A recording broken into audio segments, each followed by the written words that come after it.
And why did my dad do it? Because, for a better opportunity. And, I'm glad my dad did it, not because I'm better educated or I have more money, because I'm saved by grace.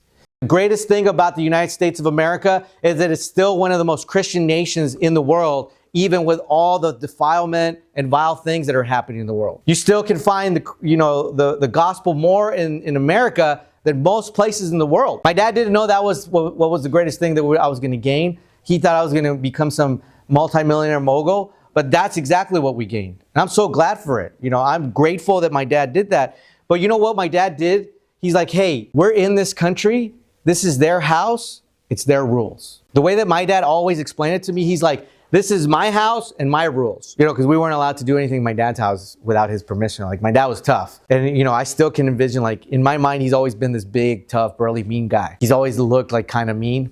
People thought he was a gangster for a long time because he just always has like this scowl on his face. And he said, the way that I run my house, that's the way this country wants to be run. And you respect the laws of that land. And we always, if there was, as a matter of fact, to my parents are to such a fault that now that I've actually learned the rules and regulations of the land, there's things that I do that I'm maybe more lax about.